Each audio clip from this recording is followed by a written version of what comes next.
Welcome back to the Build Well podcast. This is Sean and Courtney Garner. I'm so excited today. We are going to talk about something that I feel like is missing in a lot of journeys of entrepreneurs, and that is stewarding your health, your fitness, and your general wellness, despite a busy schedule and all of the pulls and stressors of being an entrepreneur. So with that, Sean, my husband, was in the fitness industry, is like the workout expert in my opinion, my humble opinion. But things have changed because you're no longer the Men's Health cover guy or whatever, a trainer. The Oklahoma fried food ranch killed that. You now are in the business world. Yeah. So what is something, Sean, that you feel like you hear a lot of people struggle with as far as like their fitness and their overall health as an entrepreneur? I think that one is they just let it go because they get busy as a business owner. Yeah. And it's like, I'll just get to it later. And it just becomes a priority because no, I gotta grind, I gotta work hard, and I gotta do all that stuff. When I was in Miami and I was training very, very high level business owners, they would always come to me and they would say, obviously, I would love it if my physique improved and everything, but I want to perform better. And in my naive, like more sports performance mindset, I was like, why do you care about performance? Like you work at a desk, like you trying to click the mouse faster. Physical. Exactly. They want their brain to fire faster. They wanted to be mentally sharp because they're making high level decisions. They're managing multiple companies and stuff like that. And so I was like, okay, yeah, sure. Like I guess we can do that. But their biggest things that they wanted was just longevity, because they're like, I love what I do. I love my life. I want to make it last. I want to be mentally sharp whenever, and I want to perform at a high level. And obviously, if I look good, it's a bonus. It's a bonus. The wife likes that. And then I want to have increased energy and everything. So whenever I was young into fitness and everything, I was like, oh, everybody just works out because they just want to look good with their shirt off. But now, as a business owner, totally different mindset. Yeah, as a business owner now, to where I'm at a desk, most of the day, I see all of those things now, and I'm like, I want those things. You get it now, yeah, right? You get it. The demands on your life are different. Yeah, I like same thing. Obviously, if I look good with my shirt off, I like it. There's no cons to that. But the main thing is why I do it all is just to help keep myself like mentally focused and sharp and healthy. Yeah. Right. For me, I think I've seen so many people in my journey who have an amazing gifting, whether they're a business owner, they're in ministry, they're leading at some high capacity, and they let that calling and that gifting become everything, and they abandon their own like stewarding of the temple, so to speak. Like their body fell apart, and they actually had to stop their mission early or shift to the level they were doing it because they physically and emotionally couldn't keep up with it. Yeah, they just let that. So I think this is a huge topic. Yeah. One thing that I've realized with it too is just with the process of discipline stacking. Like if you can get good at one thing, it carries over to everything else, because I noticed that with what I do. Yes, there could be correlation with just, it does help with the mental sharpness and everything. But when I'm disciplined in one area of my life, it's easier to stack that and let it transfer over to other areas. Yeah. And when I stop being disciplined, that's whenever I notice everything else gets out the window. You've joked that if you floss, then you eat better. Then if you're eating better, you work out. You kind of are joking about it, but you really do you're an all or nothing person. Women, I think we're different. There are some women that I find that are all or nothing, but I find clinically like more women segment things, and they're like, my diet's better, but I never exercise. Mm-hmm. And it's like one thing or not the other.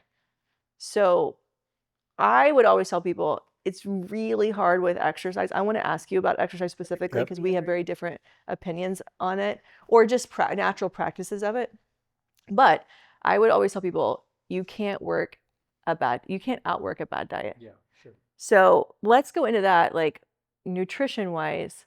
What are some things you do? A lot of our cooking. So what are some things that are like non-negotiable in our house that just have become a part of it, and that maybe don't have to be like this strict regimented diet, but just natural principles that help us all as an entire family make better progress in terms of our nutrition? Yeah, well, just on the nutrition, like you and I are very different. So you, I know, do better with intermittent fasting and stuff like that. You're awesome with that. Yes. For me, I can do that and I do lots of fasting, but I have noticed for me when I have the best body composition is this. So this is an interesting thing, and you can probably tell me the science behind this. I physically look the best when I am eating breakfast and dinner. I typically will always skip lunch, but if I'm having like 8 eggs and some meat for breakfast, and then I skip lunch and then I eat a good dinner, that's whenever I look the best. And then I'll typically do like a protein shake before bed. That's when I look the best. But I am the most mentally sharp if I intermittent fast. If I don't eat until like 2 in the afternoon, then I'll have dinner around at 6. Before I answer your question, answer my question. Why is there any reasoning behind all that? Like, I would second question you back on okay, the fact of like you eating breakfast, skipping lunch, eating dinner, and you feeling like you physically look better. yeah, Is it because if you let yourself go too long in the day, you're starving and you eat whatever probably. and you snack on more carbs? Yeah, I think it has almost nothing to do with the fact the that you timing. ate breakfast and the timing of that, more so the fact that you didn't let yourself get to a hunger, other than like getting in your total amount of protein for the Yeah, day. But as far as the mentality of like eating breakfast, skipping lunch, eating dinner, doesn't make a lot of clinical sense, yeah, that's in my probably opinion. true because if I'm More so just not letting yourself get to the place where you're like starving and snacking on, pita chips and artichoke dip. that's so good though. That I know you. I think that's very true too because if I am not hungry, I will let's take the time. Let's cook a nice little egg omelet and some You avocado and eat stuff like better when that. you're not like rushing. Feed me now. Yeah, yeah. So that part is that. Yeah. Separate that out. There is a principle to having good protein and fueling your muscles and lower complex carbs and those kind of things. What was the question on intermittent fasting? How does that help with, Cognitive. yeah, cognitive Yeah, focus? okay. So part of that is that when you're fasting, your insulin levels drop, and there's a lot of metabolic stacking that kind of comes with that benefit. And there's a lot of data on cognitive performance. There's a lot of data on cortisol regulation. You kind of have to be careful with how long you fast based on the levels of stress and levels of cortisol you're producing. So there's some variables in that, but we do know that I believe somewhere between like the 8 and 16 hour mark, cognitive performance starts to increase. And then with the longer we fast, so if we started talking more about extended fasting, 24 hours, 48 Yeah. hours, and that kind of stuff, you start to get neurotransmitter releases at the 18 to 24 hour mark. I wrote it in the book, but serotonin, I believe, is at 48 hours. And then some autophagy and mitophagy, some cellular cleanup works Big fancy word. that come after the 3 day mark. So there's definitely some long-term cognitive benefits to extending fast a little longer and just overall longevity benefits, cancer reduction and stuff like that. But even just a short intermittent fast, a lot of people tell me the cognitive thing, and I think the same thing. Yeah. I feel better. And there could be a piece of it that has to do with just how much chemicals Or in food. are in food. Yeah. And so there's like that detoxification of not adding the junk in. But there's definitely an insulin and a specific cognitive. Because I'll specifically, It's legit. I will specifically eat a certain way. Like if I know, because I also know if I do intermittent fast and I eat like a late lunch, like a 1, 2 o'clock type of lunch and everything, Yeah. then afterwards I kind of crash pretty hard. Crash. So if I've Yeah. got some meetings, like whether it be a Yeah. sales call or I'm going to do a podcast interview or speaking or something like that, I will intentionally not eat before it because I've noticed I'm more mentally sharp. Yeah. And that may be just like this insulin and cortisol Yeah. fluctuation that's happening that's causing that kind of feeling. So depending upon like your protein, fat, and carb can kind of make a difference too. So a lot of times I'll have people adjust how much of things they're eating, trying to avoid being crazy with like weighing and measuring, but just some basic principles of adding in half an avocado or that kind of stuff with breaking their fast. Okay. So then getting into what we do and how we do it and Yeah. everything. We've gone through different things. Like we used to do very diligent I would say, true meal prep, where like Sunday we would chop up all our vegetables Right. and cook all the chicken Right. and all that stuff. I hate heating up chicken. Yeah, it's like dry and like It's rubbery just and stuff. gross. Just don't like it. Now what we do is we have a plan. So we'll typically on Friday make like the Costco Or meat run. Saturday, right? Yeah, Yeah. we'll typically break up the groceries where we get all the meat like from Costco and just Yeah. bulk all the Or meat if or we don't fruit. have like a half a cow that's in the Yeah, freezer that we bought or something like and that. then like order in all the vegetables and stuff like that to come in and stuff so we have it all here. And then we will have a plan for the meals, but I don't think we ever cook a meal for just knowing that this is going to last one meal. We always try to make enough to last at least the following day for lunch. I don't typically eat lunch. My eating habits right now are not great. Like I refuel on the weekend, but I don't eat a lot during the Yeah. week. My body's used to it. But like with the kids being home for this summer, at least dinner is now lunch for them the next day, so that becomes easier. Or it's at least lunch for you the next day, Yeah. and so that becomes one less meal that you have to think about. But typically, we're not eating off of the same thing for days on end. No, but it's like we'll make more than we need. I'll say Yes. that. Yeah. And then the other thing that we do is we have kind of gotten into a set menu where we I know, which probably we would love to change it up. really only have, I feel I feel like, like 20 everybody goes through this meals where you that feel like like we you're kind cook. of in a rut with food. Yeah. I've been trying a summertime seasonally, like we did like a watermelon, Watermelon salad, it's a hit. basil, Yeah. and it was awesome. So we tried seasonally, like changing it some things up. We obviously would love more like soups and that kind of stuff in the winter, as Yes, taco opposed to soups, the chilies, summer. like We'll that. do more salads and fresh things in the summer. So there is some variance, but we definitely have the things that you are known for the house and cooking, and I am known for just a couple things of being good at cooking. So Good at other things. depending upon the schedule will be like what meal is getting, and sometimes it changes. So we have an idea of the meals that we're going to cook for the week, and we're organized in that way where we have a plan and we're not like, what are we going to eat necessarily? It's, or we don't have anything. It's more so like, what night are we going to make Correct. which Yeah. dish? Does that make sense? Yeah. And then we're also, because we're so busy, we also look at the week and we even know like next week, okay, these are the meals that we're going to eat on these days because this takes less time to cook and we got busy events with the kids, or oh wow, all three kids have an event this night, so that's probably going to be an eat out night, or we need to make sure we have leftovers for this night. And looking at the plan, because I think that that's what leads people into making the poor choices and starting to stack poor choices. We try not to eat out much, but we probably eat out once, I would say every other week on average. Yeah. Like in a volleyball season, it might have been It's once a week. less in the summer for sure, because It's less in the summer for sure, because we have events, we have less kids events as far as evening time things goes. They're in the middle of the day, 10 o'clock. yeah. But so we definitely vary that a little bit. I love us to not eat out. Number one, there's just every time you eat out, there's so many bad oils. It's so easy to get so much processed food.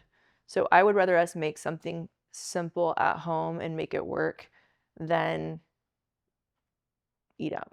And I just love good. I don't think about it from that perspective. I just love I good also don't food. love the taste of most foods that we eat out. I don't know if it's just like, and my tastes have changed. It has for sure, but also I think in the area of the country we live in, the restaurants just are not Awesome. as great as I would like them to be. I mean, there's plenty of junk food you can find, but I would prefer to eat fresh food. And I wasn't always that way. Like our life has changed dramatically. When I was in my 20s, I had a lot of gut issues. Because we were doing the Taco Bueno. I would eat Taco meat Bueno all and the time, you cheese. guys. So when I tell you I eat healthy now and people are like afraid I'm going to judge them, I'm like, I've been there, done that. But I promise you, you'll feel so much better if you just cut all of that stuff out. Yeah. And I think from a health perspective, you know, people ask us sometimes like, what diet do you ascribe to and this or that? And like, I don't think intermittent fasting is a diet. It's a habit. Yeah. It's a discipline, right? So that works for me. It works for my lifestyle with work, and my cognitive function, I think, is really good that way. And it's easier and simpler. I'm not having to stop in the middle of the day and like, because I'm starving, because my body's gotten used to that. But all that set aside, eat real food. Yeah. Like I think there's times where a diet is clinically relevant. I'm doing an elimination diet because someone has big GI issues or autoimmune disease or something like along those lines, and we need to discover what foods you're sensitive to.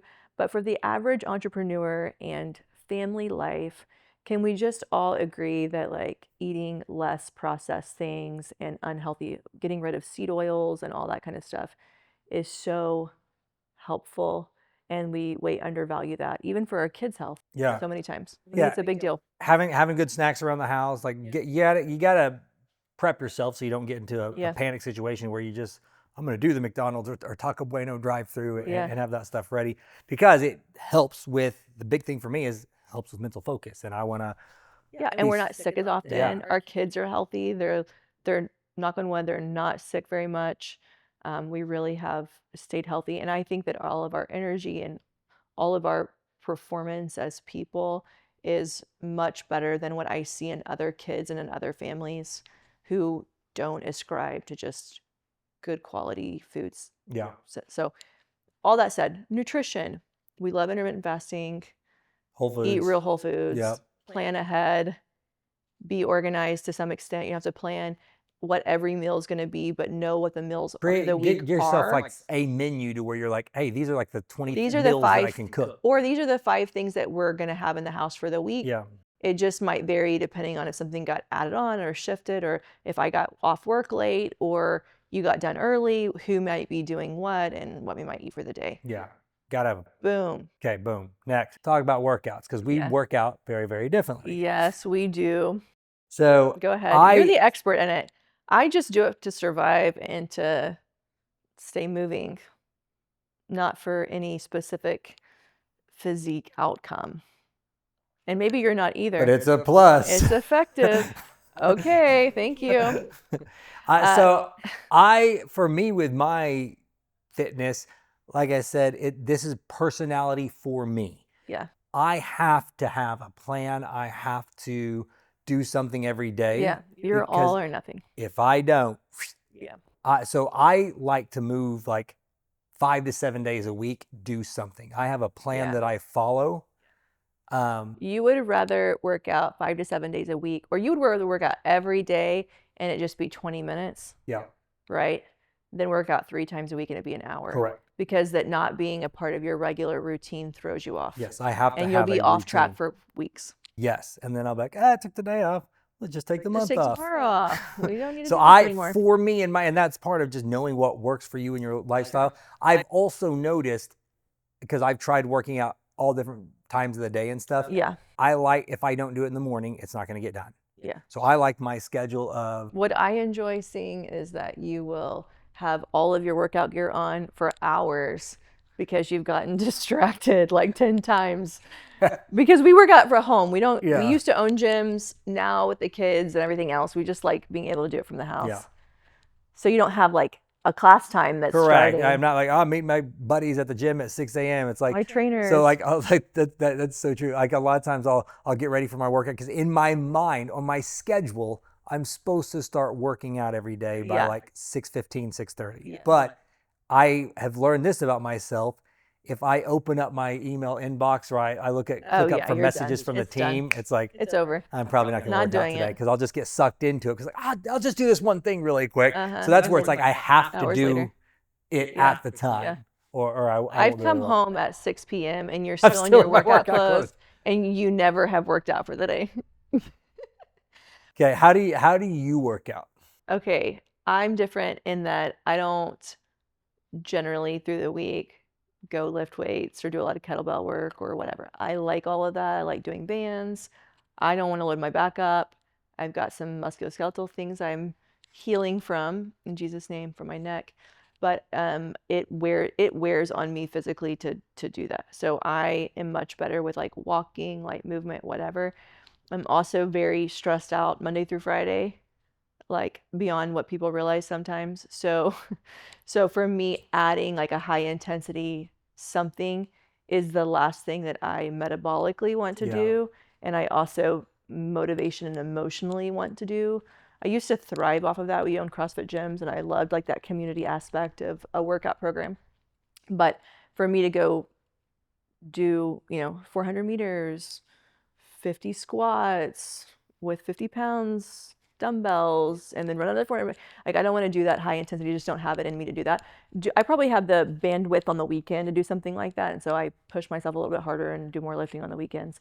But for me, as long as I move every day, I feel good about it, and I feel like I'm staying active and my joints are staying healthy and those kind of things. Yeah. So I walk a lot. Yeah. And I like to lunge. I like our walk. We do nighttime We walks. do, We I at we least, we we at least move a lot. walk Yeah. a mile and a half up to 3 miles a day, at Yeah. least. And so just that 20 minutes, I try to be metabolically smart. I eat the biggest meal of the day at dinner. So I try to walk after that because it lowers my blood sugar. So there's some strategy that I have in that, but it also just is like what works and what fits with the schedule. Yeah. Yeah, that's very true. So for me, I have noticed, again, going back to the performance and everything, Yeah. I like lifting the weights. Whenever I am doing more, Like to lift the I like the weights. weights. Whenever I'm doing more just like body weight stuff, it feels great, and I don't want to do anything to damage my joints because getting up, They're not what they they're once not were. what they once was, kid. But so but I realized if I do lift more, I can Yeah. just feel like more like, Oh, you like that? I don't want to feel like yes, that. let's go attack the day, and I'm like more ready to go, and I I feel want to better. feel calm, zen, relaxed.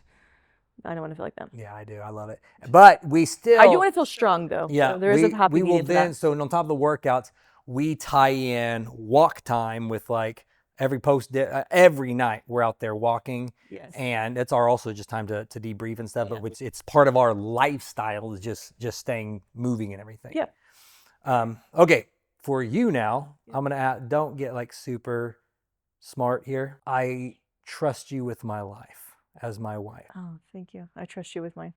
I take every pill that you give me. Yes. I don't know what most of them do, but You're exaggerating it. I know when I do take them, I feel awesome. So what are the things that make you feel exactly? awesome? That's what I was gonna say. Some of the So you're things, on a daily supplement yep, regimen. I have no idea. I know there's a tell fish you what oil in it. You're on an omega-3. Yep. A vitamin D3 with K2. Yep. A multivitamin. You're on a probiotic. Yep. You're on some cholesterol support Okay. because you've got some genetic things happening there. And then I rotate in and out CoQ10. I rotate in and out other antioxidants. And that's the main gist. And I'm on testosterone. And you're on testosterone. How do all and those? You're on methylene blue. And methylene blue. Yep. Quickly. Yep. Why do those things make me feel awesome? Your oral supplements are building a framework. Okay. They're lowering your inflammation, they're supporting your immune system, they're building good foundations for all of the things. I don't have you on a lot of, there are some oral support things for cognitive function. I don't have you on like big heavy hitters in your supplement packs for that. But methylene blue, what's that do? Because it known, makes my pee blue, but what's it do? It makes my pee blue. It increases your serotonin. So do you feel happier, more joyful for the day? I would say I do. I feel like my mental health is better with it. How could do you notice that? How could I not be with being I married to mean, you? You're married to me. What else could life throw at you? Exactly. But there are a lot of studies on it renewing mitochondria, which is our cellular energy building blocks. If you remember like science, chemistry class, ATP, Krebs cycle, it impacts that cellular energy. So it also has like some pain relief support. There's some other uses that people are using that for, anti-cancer. There's so many cool things that methylene blue does, but there's a ton out on cognitive performance.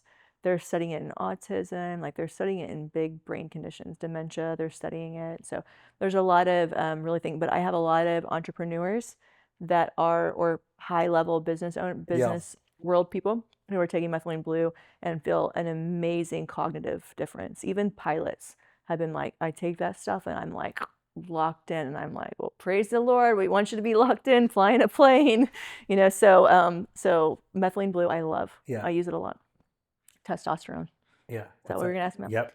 Testosterone, energy, motivation, okay, but not too much of that. The strength, all of those kind of things that we think of as testosterone supportive.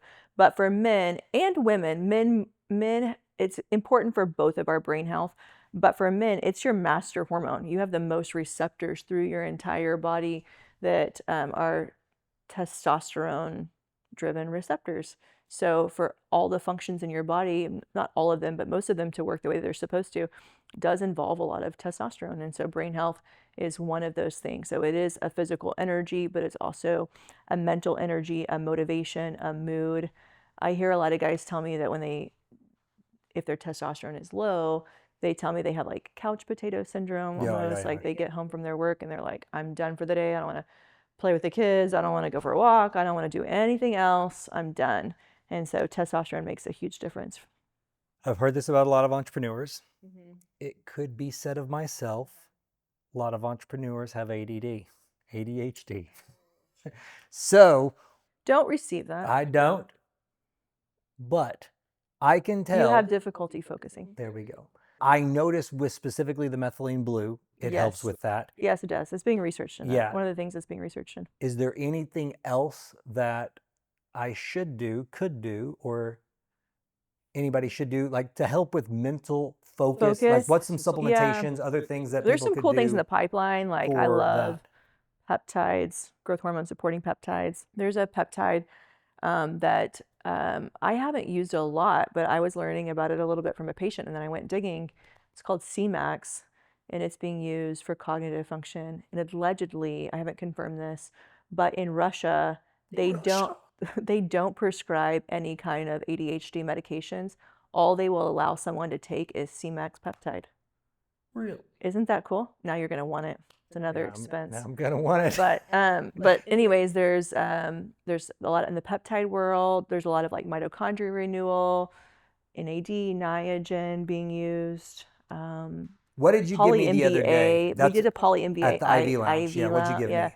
So that's an antioxidant blend with What is alpha it? lipoic acid. Poly MVA. What does Like that motor do? Because vehicle that was accident. another thing I noticed where I was like, Okay, it's an antioxidant blend. It okay. has some B vitamins in there too. So those kind of things, because people can have declined cognitive function from nutrient depletion, antioxidant depletion, or toxin buildup, and so antioxidants kind of help us with that. Anything you do supplementation wise that you can tell helps you as like a I love perform methylene blue. I business take it leader? every work day, and I feel like my ability to fire quickly, come up with quick answers You're is much ability to better. fire people. Like, No. I'm so much better at it. No, my ability to fire off rapid fire Yeah, yeah, answers yeah. and come up with solutions and clinical decision and my speed of being able to make a decision in confidence almost feels better with it. And I do think that it's legitimate science, but even if it was placebo, I would still be taking it because I do notice such a big difference. That's what somebody told me the other day. Like, do you think any of this stuff you're taking is just placebo? I'm like, it's still working, right? I want the desired effect. Yeah, whether there it's is some legitimate data, but I've had people tell me that Yeah. like I don't know if it's like I don't know, but I definitely feel a difference, and so As long as it works, that's all I care about. Yeah, yeah. Okay, so now shifting over to sleep. Sleep. A lot of times, I actually sent you something on this today that I want to ask about. Yeah, I didn't see it. But talk about sleep as an entrepreneur, because a lot of times we're like staying up late, waking up early. Yeah. Yeah, you're either a morning person or a night person. I struggle with this whole like hustle culture that you're not going to be a successful entrepreneur if you don't wake up at 4 a.m. and get your day started. That totally works for some people. My mother could tell you that from the age I was a child, I did not want to wake up early. I am naturally more creative at night. Yeah. I come up with better ideas. I come up with better projects. I think because for me, like everybody else is in bed and turned off, and I'm not getting disrupted with patient messages, staff messages, kids, no offense, you, everything else. that I can focus and I can be more creative and get some more stuff done at night. But it doesn't mean that I don't still need the same amount of sleep. Yeah. So we all need a minimum of 7 hours. There is under 1% of the population that has a gene where they actually physically and mentally still perform well on like fewer than 6 hours. But for the other 99% of us, you're lying to yourself if you say, oh, I function good, I'm good. Chances are you're at some point you're going to end up in a medical office, maybe mine, saying, hey, I'm not feeling well, I'm gaining weight, I'm feeling brain fog. And it's funny because people will do that and they'll still be like, But I function good on poor sleep, Yeah. or not There's poor a sleep, difference but I between like, function good on yeah, little sleep. I'm so used I've always gotten 6 hours. yeah, And I'm like, well, you always having done it and is not the same thing as, doesn't mean that it's not catching up with you now, is I yeah, guess what I'm trying to say. So sleep is a big deal. There's definitely a lot of data over like cognitive performance, talking about that specifically as to like if you get under 7 hours for more than, I think it's 2 nights in a row, your cognitive performance is like under 50% of what it is on 7 to 8 hours of sleep consistently every yeah. night. Because So I've noticed that because I am the I feel opposite. that too. I am the early morning But you still person. need the same quantity of sleep. Yes. Right. But I'm the early morning person, and that's where not always love about you that like at night when We're you're very super different. creative, you're like, hey, let's talk about this new investment we want to do. And I'm like, no. Can we talk about this in the morning? You're shut down. You want to talk about it Yeah, at 6 a.m. and exactly. And I then need a cup of coffee. when I wake you up in the morning and I'm like, hey babe, I've already done all of this I'm so stuff. And you're like, just annoyed. shut I'm up. like, shut up right now. I haven't had coffee. My Uh, thyroid medicine has not yeah. kicked in for the day. This is what I wanted to ask about sleep, because this I've seen this a couple of different times, that the way we sleep, we need that 7 hours. This is my question. Do we need the 7 to 8 hours continually? Because I've seen lots of people, like especially some very high level people from back in the day, that they would sleep in blocks of like 3 to 5 hours, and then they would be up from like 1 to 3 a.m. and then they would go back to sleep for another like 3 to 4 hours, and they would break it up into 2 sleep batches Who that can way. live like that? On what planet does anyone live like that? Back You in would the have to day. be a person who lived by yourself, who had no kids. There's no way. I have no idea what you're referring to. That sounds crazy to me. Okay. We'll get real here and I'll tell you. So this is what it was saying, is it was saying that like that's whenever a lot of like Shakespeare would write his greatest poetry. That's when people Really? used to wake up and they would do their prayer time. That's whenever they would have their Wow. adult relation time because kids were asleep. And so like, and that's just how the culture was But in the built. middle of the day, how are you sleeping when everybody else is No. functioning? So you're going to bed at like when it's dark. So you're going to Yeah. bed at like 9, let's say 8, 9 p.m. Yeah. Okay. And then you're sleeping until about 1 a.m. And then you're Oh. up from 1 a.m. to 3 a.m. And This then sounds miserable. then you're sleeping again from like 3 a.m. to 6. No. Disrupted patterns are not healthy either. There's a lot of documented things about that. I think that's a horrible idea. Okay. If you want to try it, just don't wake me up. That's because, well, that defeats the point of the 1 If you a.m. wanted wake the up 1 call. a.m. relations, that is not happening It's at my not house. happening at this Just house. to lay the foundations. Once I'm asleep, I'm asleep. Don't touch me. All right. Well, there goes that idea. Okay, well, there we go. Moving forward, ways you can improve sleep. How about that? Okay. I like the noisemaker. We have the I air. was not even going that direction. That's fine. A good environment. Yeah. It's Cool got to room. be cold. Yeah. It's got to be pitch black. Yeah. It's got to be, we don't even sleep with our cell phones in the room. No, I think that's actually a big deal as an entrepreneur, but also just overall general health. There's so much EMF coming off of our cell phones to plug and charge the phone in a different room and turn it on airplane mode. And people are going to say this. Turn the whole Wi-Fi routers off. That's what I use for my alarm. I do the same thing, but I just leave it outside the door. You can leave it outside the door, Yep. and then even on airplane mode, the alarm function still works. Okay, yeah. You just have to get up out of bed to go turn the snooze. I think that's a pro too. You don't like that. I love to be able to snooze once. You love a good snooze. I love a good snooze. I take my thyroid medication and then I slowly wake up and I can start to feel it kick in and then I'm ready to go. Brings you coffee. Yes, God bless you. Okay, so environment and the phone being removed. I also think there's something like psychological about like always feeling like you need to check your phone as an entrepreneur. So putting it elsewhere. I feel like, again, could be placebo, but I feel like this, okay, it's away from me. I'm detached from it. I'm not always turned on, and this is my time to not be turned on. Yeah. If you are like me and you are a night owl as far as like working at night or you feel more creative at night, all the light from screens is pretty problematic as far as melatonin production goes. So a lot of people notice they have a harder time like really unwinding and getting into a deep sleep. It does help if you put like blue blockers on.